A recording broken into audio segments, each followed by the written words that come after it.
I wasn't supposed to be home that night. And that mistake exposed everything. I'm going to tell this story the way it felt, not the way it looks in hindsight. Because betrayal never arrives neatly, and revenge is never as clean as people imagine. I wasn't supposed to be home that evening. My return was unplanned, rushed, and completely innocent, which is exactly what made everything that followed feel so unreal. As soon as I walked in, I noticed the house was too quiet. It was the kind of quiet that makes you pay attention to details you normally ignore. Like the faint scent of a perfume that wasn't mine, or the way the mail was still on the mat. The absence of routine sounds, the usual background noise of our life, became a warning I didn't understand yet. Then I heard music coming from upstairs.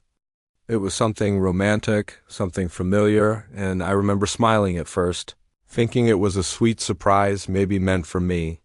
That smile vanished the moment I reached the bedroom doorway. I saw her reflection in the mirror before I saw her face.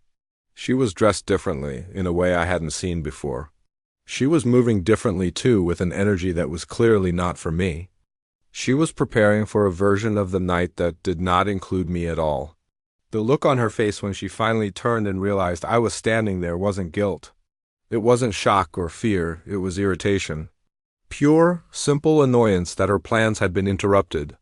That single detail, that flicker of frustration in her eyes, told me more than any tearful confession ever could have. What followed wasn't a screaming match. It was much, much worse. It was a cold, calculated explanation that slowly twisted into an accusation. Blame was dressed up as honesty. Years of a shared life, of building something together, were suddenly reduced to an inconvenience she felt justified in escaping. I listened. I listened very carefully. Because I knew that anger clouds memory, and what I needed in that moment wasn't comfort, it was clarity. I needed to understand every word, every justification, every lie. As the full truth finally surfaced, I didn't feel broken. I felt alert. Something inside me hardened, not out of cruelty, but out of pure self-preservation. It was a primal instinct kicking in. I understood right then that grief could wait, but consequences could not, so I didn't beg. I didn't threaten or raise my voice. I absolutely refused to perform pain just to get some sympathy. Instead, I moved quietly, decisively, and most importantly, legally. Every joint account that could be secured was secured that very night. Every important document, deeds, titles, financial statements was copied and moved to a safe place. Every single advantage that existed within the structure we had built together was no longer shared. It was protected. She must have assumed chaos would follow. She probably expected emotional outbursts, impulsive decisions, a breakdown that would make me careless. Instead, she watched the stability she took for granted vanish piece by piece. And it wasn't through dramatic destruction. It was through a quiet, methodical withdrawal. The comfort she relied on, the safety net she thought would always be there, wasn't actually love. It was structure. And structure, once you remove it, leaves nothing to stand on, and the other man, he disappeared almost instantly. The moment real-world consequences showed up at the door, he was gone. It turns out that excitement doesn't survive exposure. Loyalty, or what she thought was loyalty, doesn't survive inconvenience. What she had imagined was some grand passion revealed itself for what it truly was, something temporary, selfish, and shallow. When it was all done, I didn't celebrate.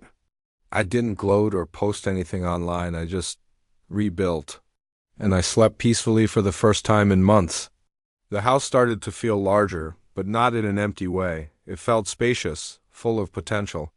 The silence that used to feel like tension now felt like rest. Eventually, she tried to come back. Not with an apology, but with an attempt to reclaim her old life. And that's when I realized the most important thing. She didn't miss me. She missed the life she lost access to. That difference meant everything. People sometimes ask if getting revenge felt good, but that question completely misses the point. Revenge was never the goal. Balance was. Justice was. Surviving with my dignity intact was the goal. I didn't destroy anyone. I simply stopped protecting lies that were never mine to carry in the first place. Sometimes betrayal doesn't give you closure, it gives you clarity. It's a harsh, painful gift, but it's a gift nonetheless.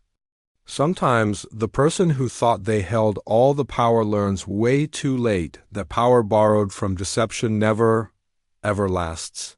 I walked away from that with peace, with self-respect, and with a future that was no longer built on an illusion, and that, more than anything, was the part she never saw coming. Thank you for listening. If this story resonated with you, consider subscribing for more.